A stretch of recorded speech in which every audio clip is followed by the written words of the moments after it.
What we want to talk about now are different pricing strategies for firms with market power. So we've discussed monopoly, where the firm has market power. They have some control over the price.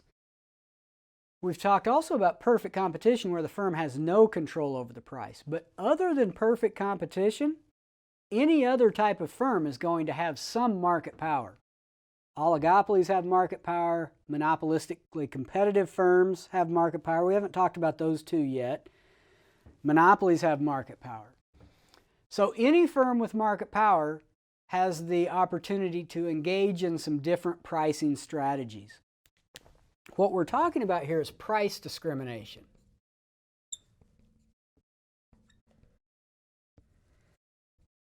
Price discrimination is simply when the firm charges different consumers different prices for the exact same good. When you first hear the word price discrimination, it sounds like something that is bad, but once you start to realize what price discrimination is, you start to realize that we're all very comfortable with it because we've experienced it in lots of different situations. So this is a thing where maybe student discounts or senior citizens discounts. Those are examples of price discrimination. Or different scholarship awards from a university. That's an example of price discrimination. So we'll talk about a few of those, but let's think about a few different questions. We're going to think about when can a firm do it? Well, the firm has to have market power. Firm has to have market power. In other words, they have to have some control over price. The second thing is that the firm has to be able to prevent arbitrage.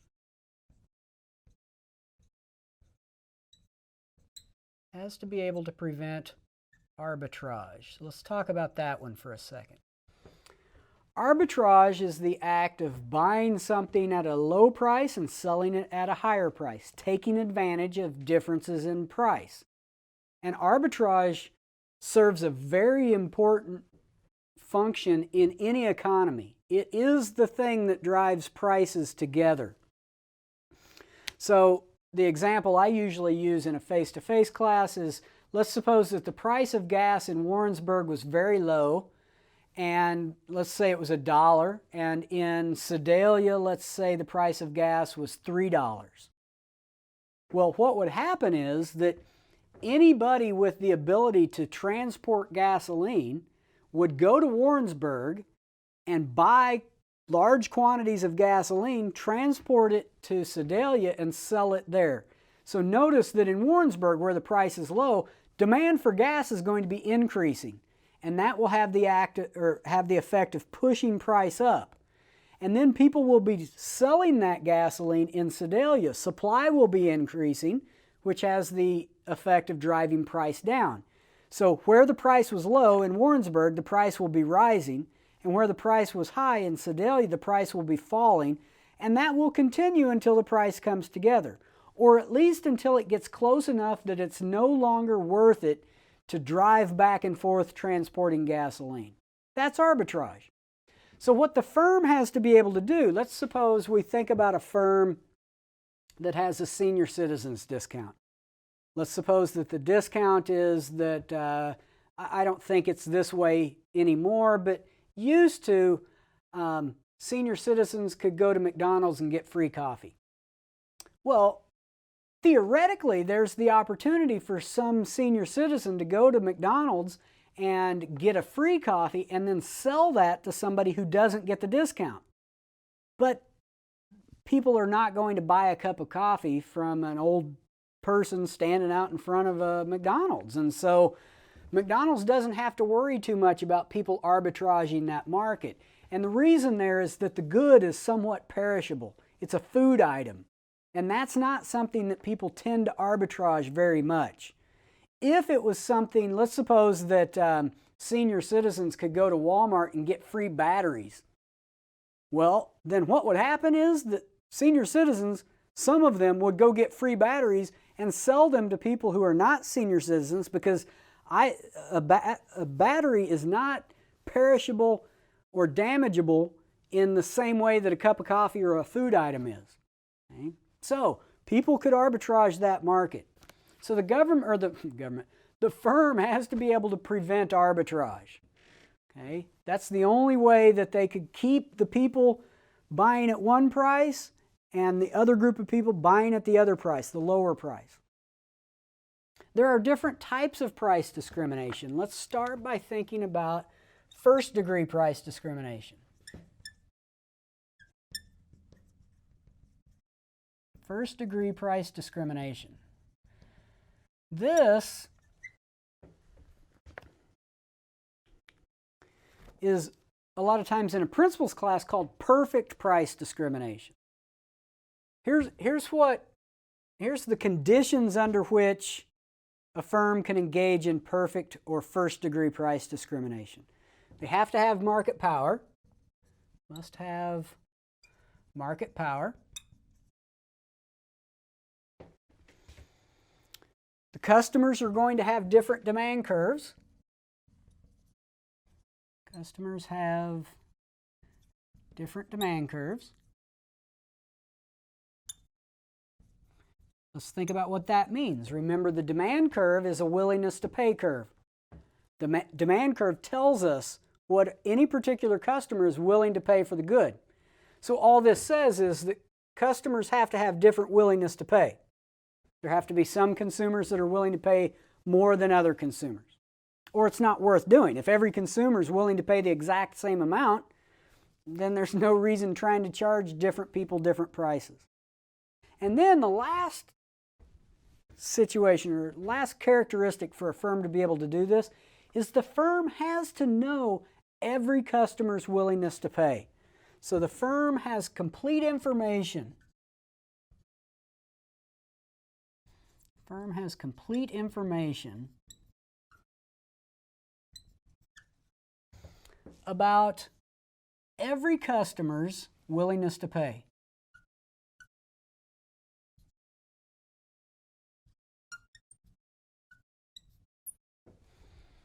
So the firm knows how much you're willing to pay for it. They know how much you value the good. Now, first off, you can tell that this is pretty rare. It's very rare for a firm to know exactly how much you're willing to pay for a good. And I can tell you that as a customer, as a consumer, it is never in your interest to reveal how much you're willing to pay. Good sellers will try to get that out of you. And the best place probably to see this is if you ever buy a new car or a used car. The first question a good salesman is going to ask you is, what are you looking to pay? Man, don't ever answer that question. Never answer that. Because if you reveal to them what you're willing to pay, you're going to get the least amount of product for that price that they can sell you. It's best to guard what you're willing to pay. Keep that a secret. Try to get information out of them about what's the lowest amount they're willing to sell it for, but never reveal your full willingness to pay. Now, there are times when you have to. Maybe not necessarily reveal your full willingness to pay, but there are times where the firm is able to gather enough information from you to estimate what your willingness to pay is. And a great example of this is universities or colleges offering scholarships. So what the school needs to be able to do is to know what you're willing to pay to go to school there. And so what they do is they gather large quantities of information about your financial situation. Typically the financial situation of your parents, whoever's going to be paying for it.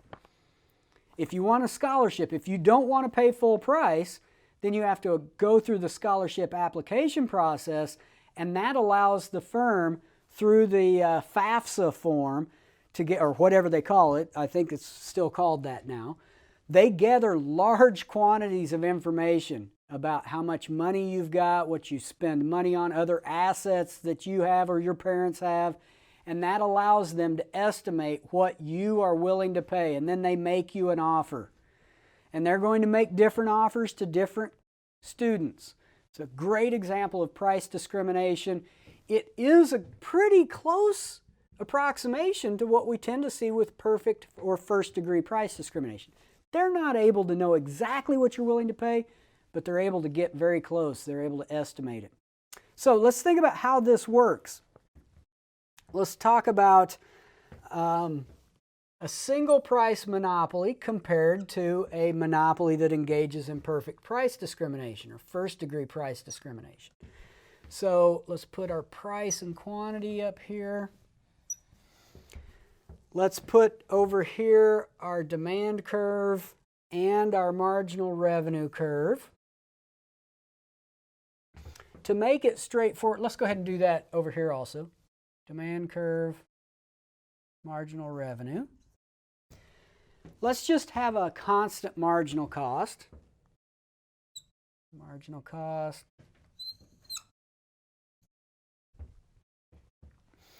Let's think about what would happen if we had a single price monopoly, or we could also think about competition in here. So let's think about competition and single price monopoly.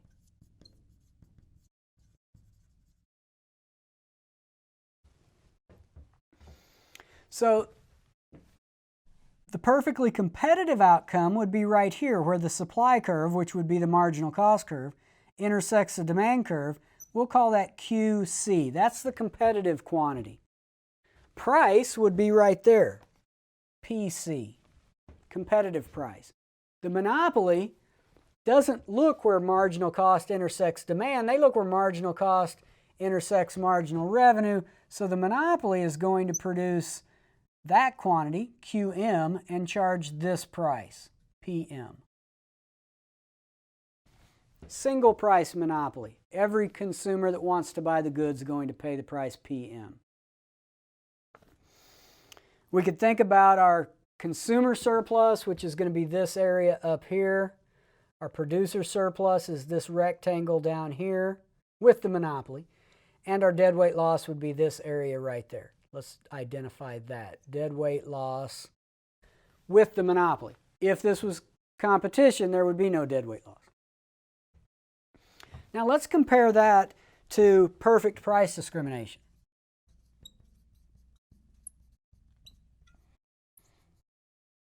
The firm is still going to look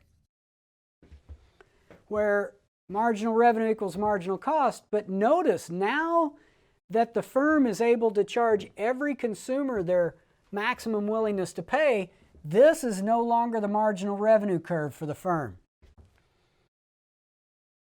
What ends up happening is that this consumer right up here with the highest willingness to pay, the firm will charge that consumer that price. And then this next consumer with a little bit lower willingness to pay, the firm will charge that price to that consumer. And then this consumer, the firm will charge that price. And this consumer, that price. And you can see that price is always coming from the demand curve now.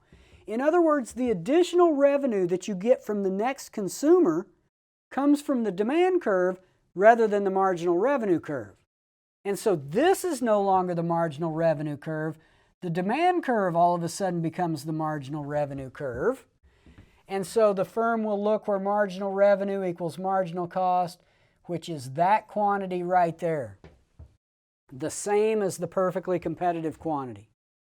And the consumer surplus will be all of this, the producer surplus will be all of this area under the price and above marginal cost. All of that area will be producer surplus. Deadweight loss is equal to 0.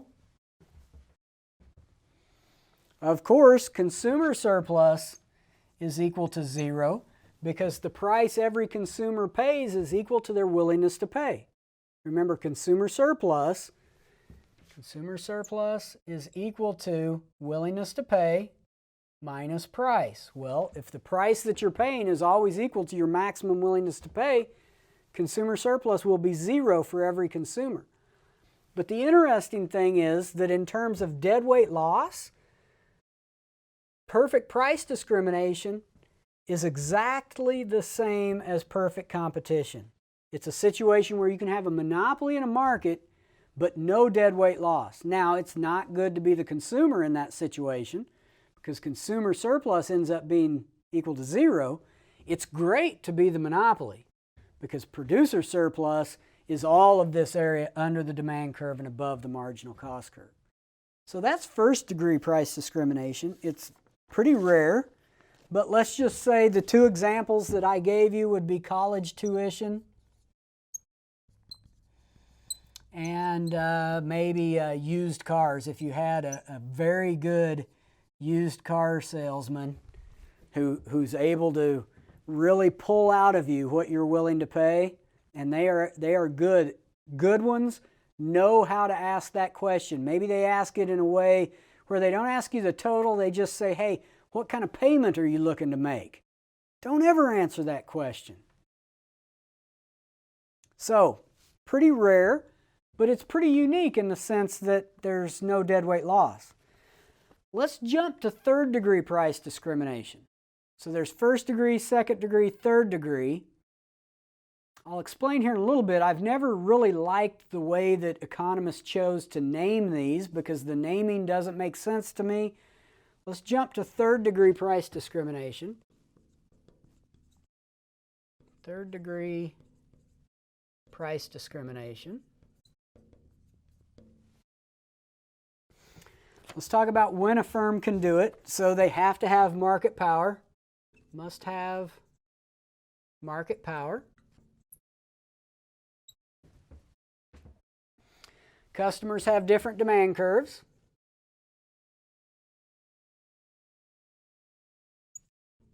I'm just going to say different willingness to pay. And then the firms can identify groups based on willingness to pay. Firm can identify groups of customers.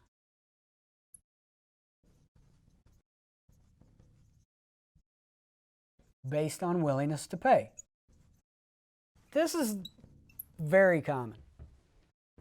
This is the situation where you have student discounts or senior citizens discounts or different prices charged in different parts of the country.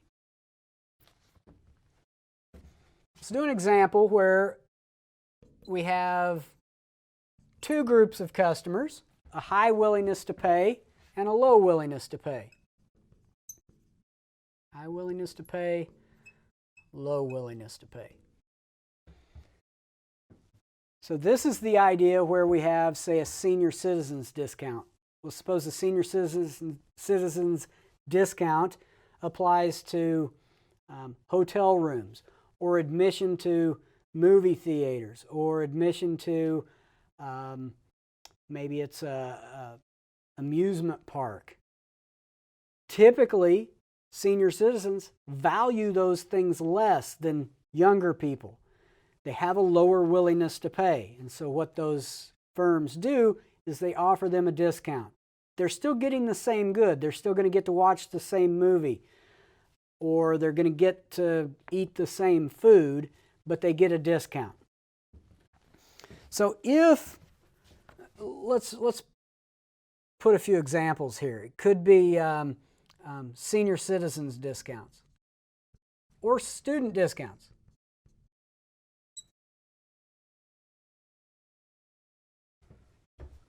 Student discount.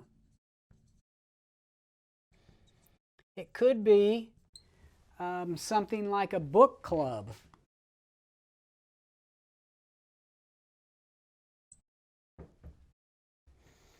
People who join a book club typically have a higher willingness to pay for books than people who don't. And so there could be a different price charged for the people in the club than other people. And that could be a different price based on a seller like Amazon, something like that. So let's think about, actually, let me clear this off and then we'll take a look at what the firm is going to be able to do. The whole point here is that the firm's going to be able to make more profit than they would have if they were charging a single price. But let's clear this off and then we'll take a look at that. Let's put our high willingness to pay group over here on the left. So high willingness to pay, and we'll put our low willingness to pay group over here. So here's low willingness to pay.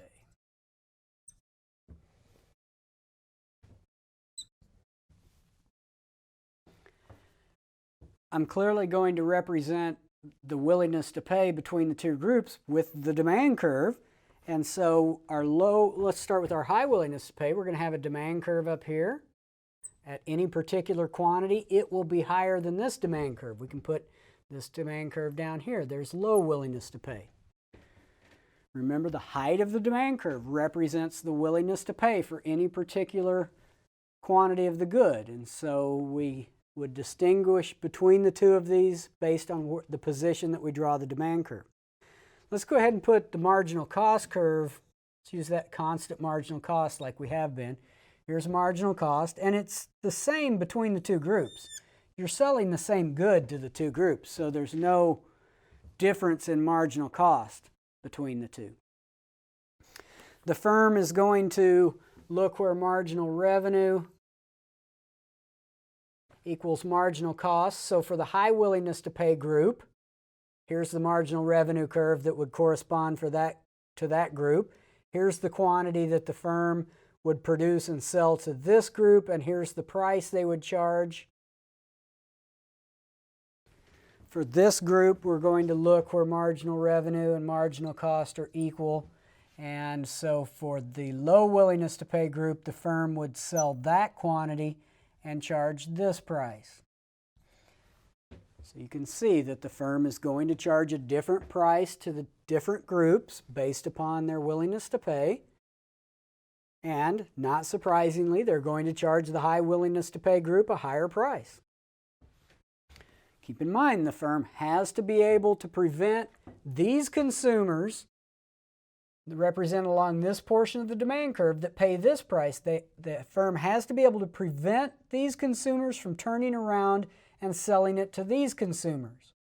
Because there are some consumers over here with high willingness to pay that choose not to buy the good, but would be willing to pay that price right there.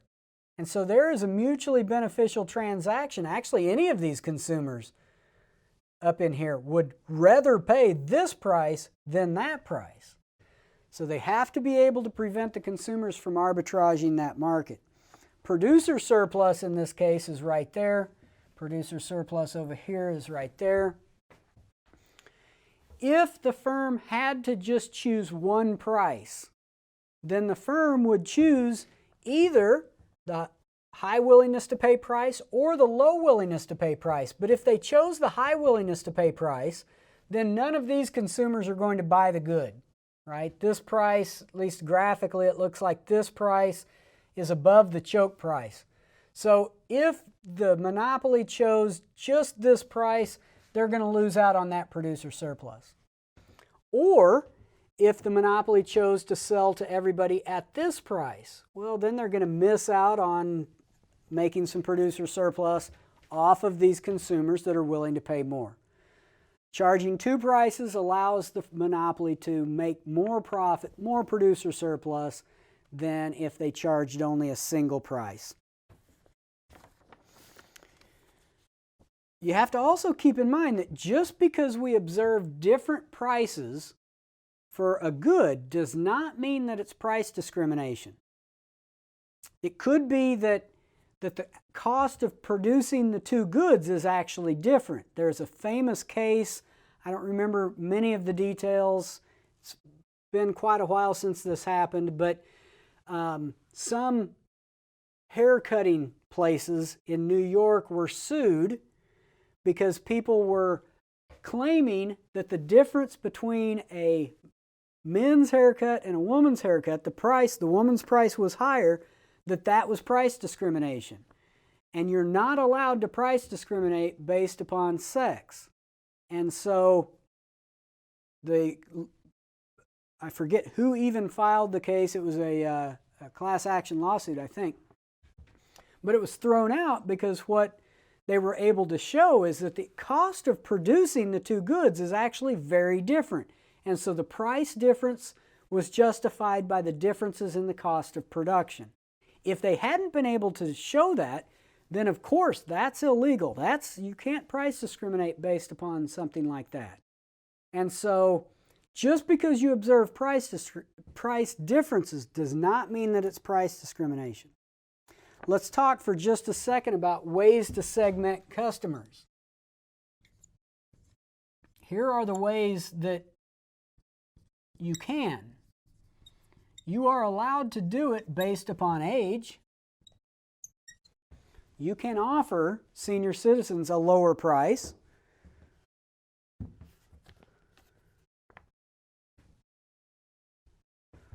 You can actually do it based upon whether it's human versus animal.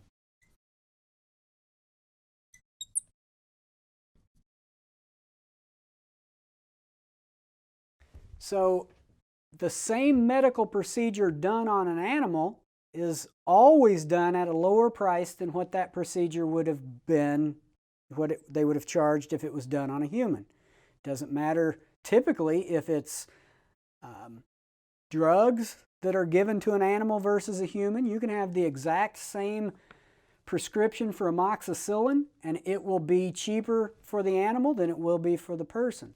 That's something that you can do. You can do it based upon past purchasing behavior.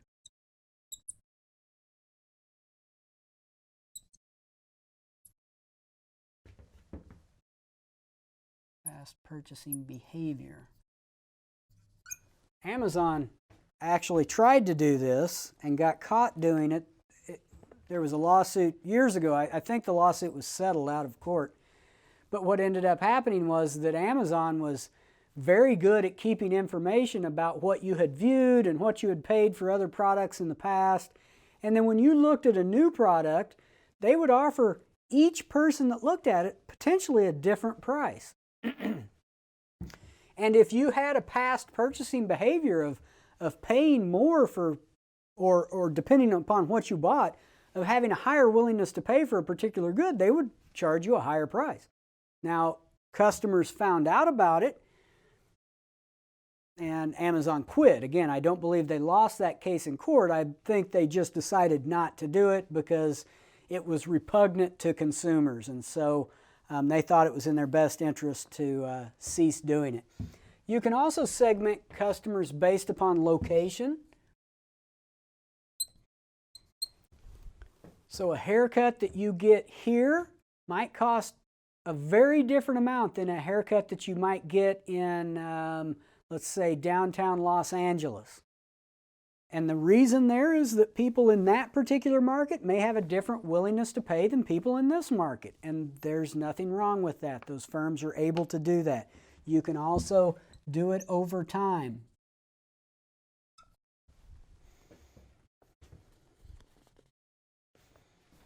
You can do it based upon gender. And a good example of this, an example that's been through the court system, is Ladies' Night.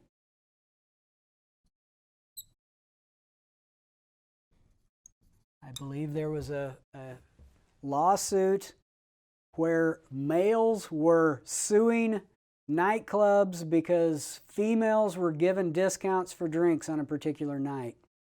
I don't remember what the result of it was, but it still happens. And so that probably tells me that either the case was dropped or the case was dismissed.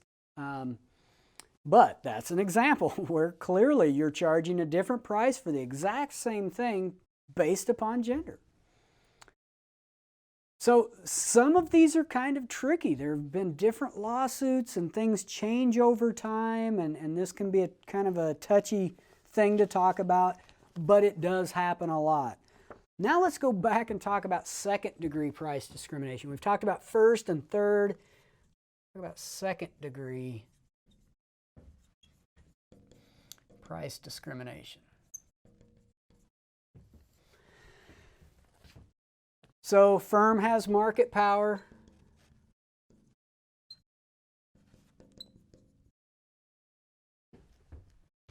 Customers have different willingness to pay.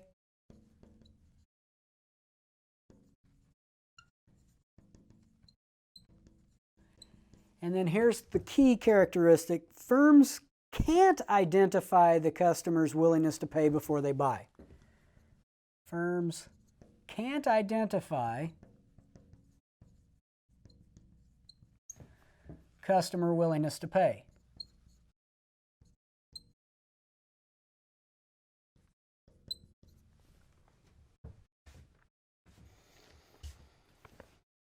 Examples of this type of price discrimination are also fairly common, and you'll recognize them. What the firm wants to do is, if they're not able to identify your willingness to pay ahead of time, what the firm will do is give you an opportunity to pay more. They try to create an incentive for the customer to sort themselves into the high willingness to pay group and the low willingness to pay group. Sometimes it's easy for firms to figure that out. That's third-degree price discrimination. Second degree, they can't. It's the customer that reveals their willingness to pay or reveals which group they're in. So examples of this would be quantity discounts,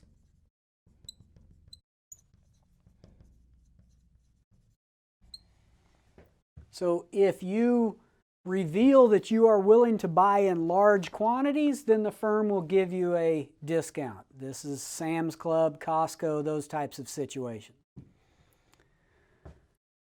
So the firm doesn't know before you approach the firm anything about your willingness to pay, but you approaching the firm reveals something about your willingness to pay. So this allows customers to sort themselves.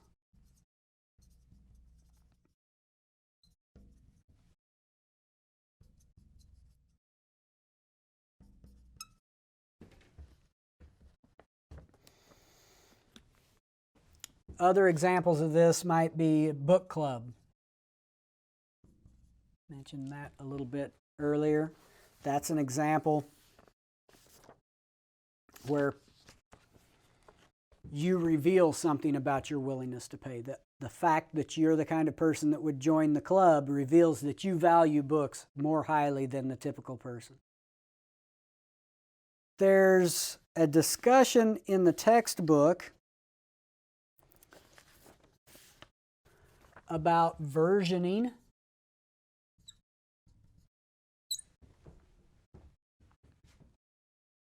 And what this is where the firm will offer a range of different products, but the core product is the same. They offer different versions of it. A good example of this is airline tickets. Basically, what the plane is going to do is take your body from one place to another, but they will allow you to buy a different version of the experience. You can sit in first class if you're willing to pay this amount, or if you don't mind sitting back with everybody else, then you can get a discount. It allows people to sort themselves essentially into those groups. Another example of this type of thing is coupons. The idea here is kind of that it's indirect price discrimination, where again, customers sort themselves into the group of people who are fine keeping track of coupons and adjusting their purchasing preferences based upon what they've got a coupon for, versus the people who don't want to mess with it and are willing to pay a little bit more to not have to deal with the coupons. And again, that's customers sorting themselves into two groups. There's also, your book contains a little bit on bundling. The idea here is that the firm bundles different products together into one product. And then there's also a discussion in the book about some more advanced pricing strategies. I'm not going to worry about that. Let me just mention them. There's something called block pricing.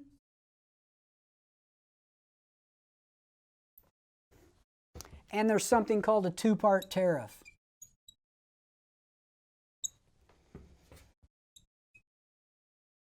I'm not going to ask anything about those on the homework or the test, so you can take a look at them. They're interesting ways where a firm can increase the amount of producer surplus that they get based upon some kind of creative pricing strategies. I'm going to focus on first, second, and third degree price discrimination. I mentioned that I wasn't real happy with the naming of them. It seems more reasonable to call this one third degree price discrimination, because with first degree price discrimination, the firm knows everything about your willingness to pay.